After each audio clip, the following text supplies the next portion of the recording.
Kuya Bong at Vicky, good evening. So, tignan natin ngayon yung market watch dito sa Airdrie, Calgary, Chestermere, Cochrane, Okotoks.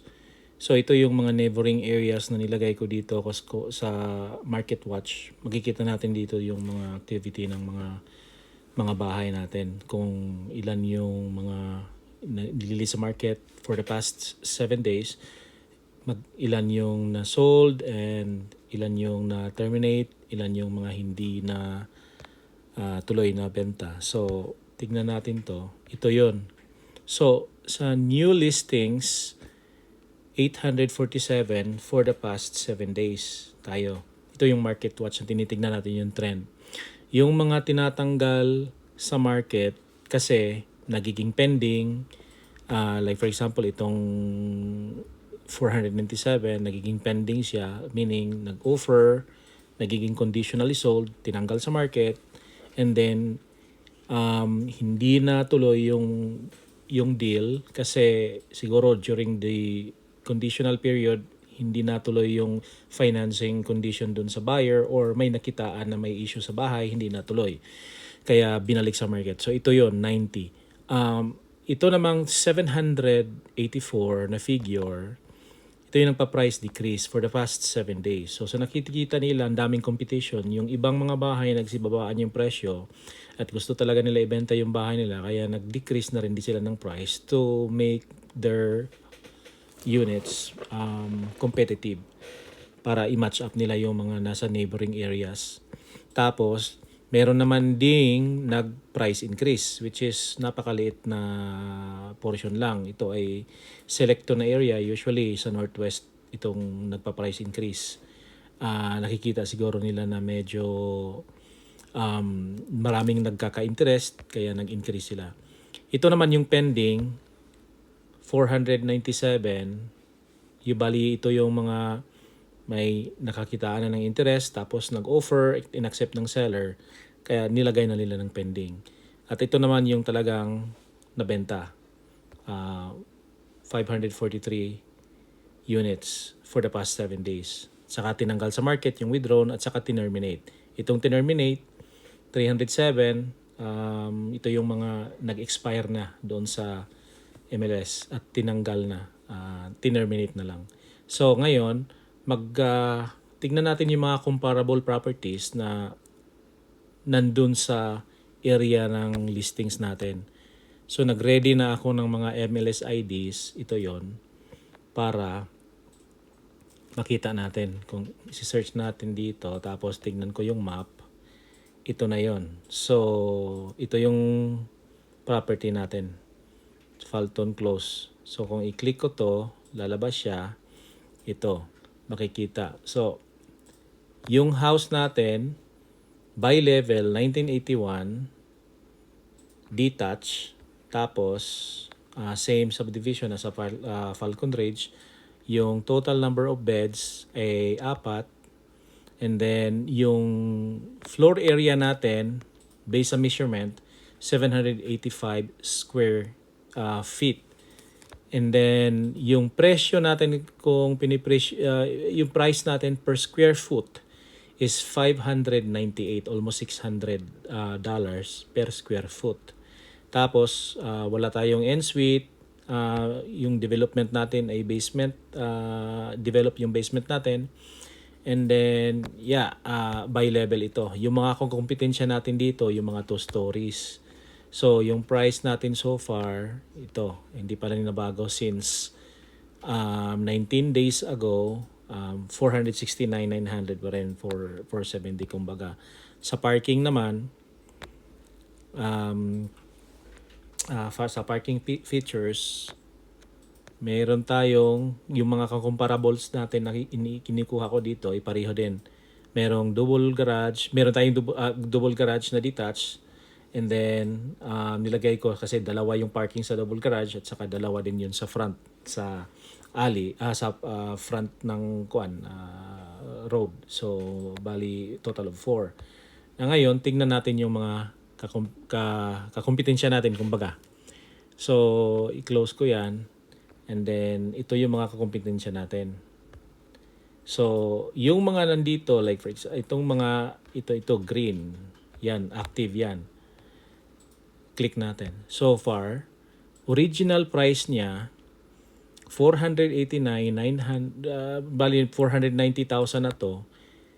Tapos, original price, and then, binabaan niya up to 479. So, 480. 24 days na siya sa market, tapos wala pang activity. Pero naka-okay nito, medyo superior siya kumpara sa atin kasi meron siyang suite doon sa baba. And then, yung sa parking, same din, pareho din. Meron siyang double garage. Yung garage niya ay heated. Tapos, meron siyang tatlo nilagay niya. So, the garage at saka RV parking. Hindi niya sinali na yung sa front. So, yung price per square foot niya, medyo mura kumpara sa atin. 576 yung list price per square feet, per square foot. Pero medyo malaki-laki yung area niya, 832. And tignan natin yung history nito, yung history niya. I-click ko yung history, makikita natin dito. So, nilist niya ito noong August 2, 2026. Tapos, 24 days na sa market. Noong August 13, binabaan niya na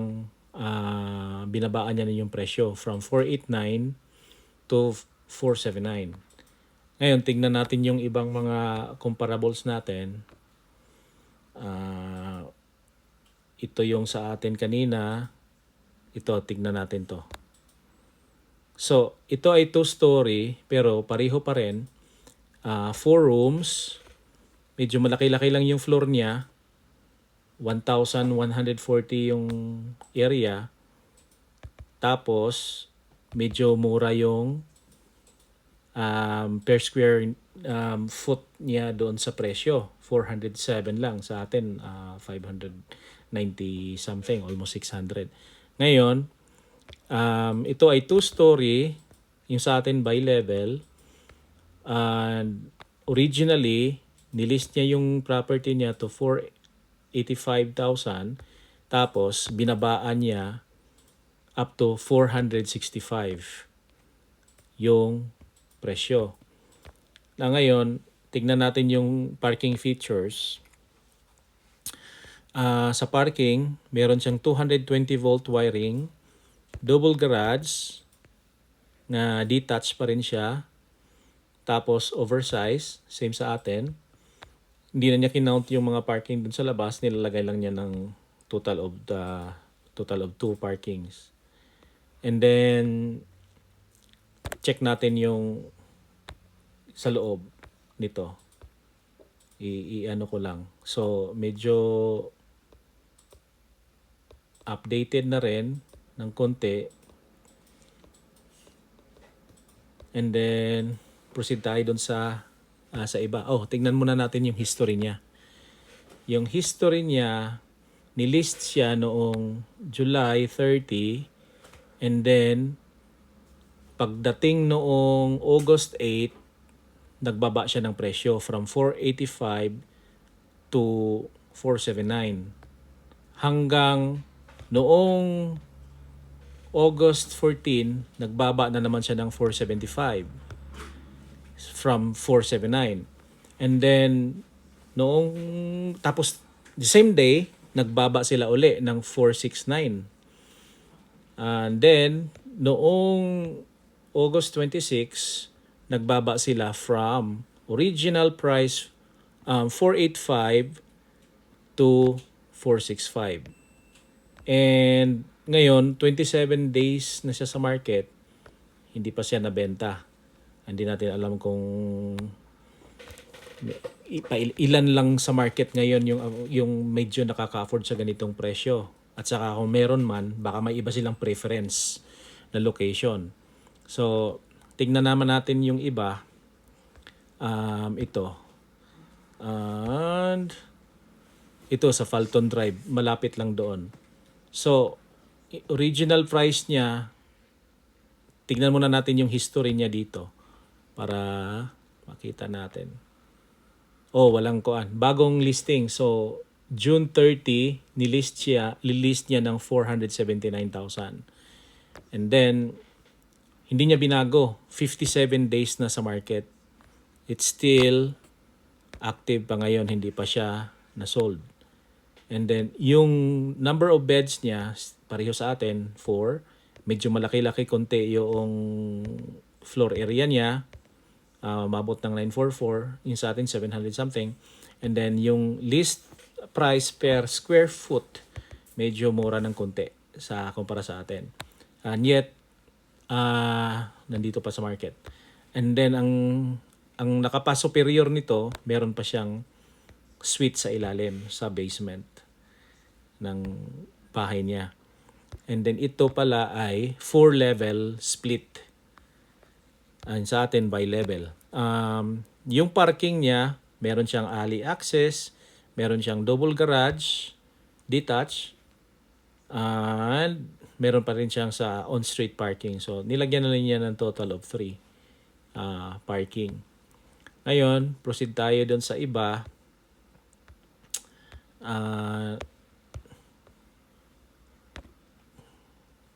Two-story ito.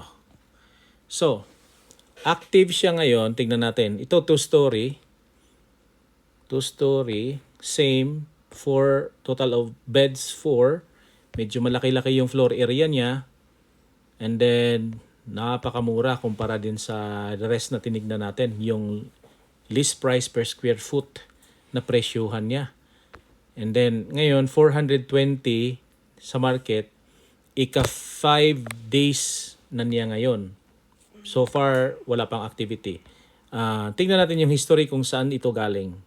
Tingnan muna natin yung parking niya. Meron lang siyang single garage na detached. So, medyo dihado siya ng konti sa atin kasi single garage lang. Pero, tingnan natin yung history. Yung history niya, nilist ito noong February 20 ng 449,900. So, bali 450 na to. And then, noong March, binabaan niya from 450 to 435,900. And then, hindi na benta, from active, tinerminate sa market. Bali, tinanggal sa market noong May. So, total days, 73 days, hindi pa siya nabenta. And then, binalik niya uli sa market noong August 21. Yung presyo, napakalaki yung diferensya. From 449,900, binaba na nila ngayon ng 420. And ika-5th day today sa market, wala pang activity. Monitor ko to. Pero ito yung mga kakompetensya natin. And ito namang isa, nag-pull ako ng mga malalapit sa atin eh. Ito naman, nasa area lang. Itong naka-yellow, tignan natin to. So, ito actually similar to sa atin. By level, tapos 4 na rooms, and then yung floor area niya 974. So bali yung list price per square foot medyo mura ng more than $100 sa atin kumpara. Then 70 days sa market na siya in total. Cumulative days on market, 70 days na siya. Now since nagbago sila ng presyo, tignan natin sa history. Inilist siya una noong June 8, 499,000. So, bali 500 na yan. Tinanggal nila sa market noong June 24 after 16 days kasi walang activity. Now ngayon, ni-release nila uli dito sa August 17. Same price. and then tinerminate uli. Ngayon, after termination, ni-release uli nila August 19, yung presyo iniba na nila. Ginawa na nilang 424,999. So bali 425 na to. 425 kumbaga thousand. So ngayon since doon sa listings 7 days pa sa market sila hindi pa na benta. And then so far ito yung mga kakompetensya natin. Ito saka ito yung sa atin ngayon sa Palton Close. Ito yung bali yung two-story na kakompetensya din natin. And finifilter ko lang na ang lalabas ay yung nasa area lang natin. So, itong sa atin ngayon, ito pala, titignan itong, ito pala yung nakikita natin kanina. So, ito yung kanina sa atin. No? So far, 19 days pa tayo sa market. Nakailan-ilan na rin tayo ng showing. Yung iba, tinitignan ko, medyo halos pareho lang din average. Tinitignan din but wala pang activity. Now, ngayon, pag-usapan natin to kung para magiging attractive to ulit sa market kasi duda ko yung mga approved ng 470 pababa yun lang yung makakakita nito. Yung mga na-approve lang ng 450, 445, hindi ito makikita nila yung presyo natin kasi pagka maglagay sila ng search ilalagay nila yung mga presyo na 450 pababa lang. So ito hindi nila makikita. Now, ito yung makikita nila so far. Medyo okay yung kuan natin. Meron tayong 3D. At least makikita nila. Ito yung dahilan na mismo dito pa lang sa website, pwede na silang mag-tour. Pwede nilang tignan yung basement, kung anong itsura. Ito lang yung dihado tayo ng konti kuya. Dapat may kitchen sana to pero di bali part ng negotiation 'yan. Tapos makikita niya dito yung room na malaki.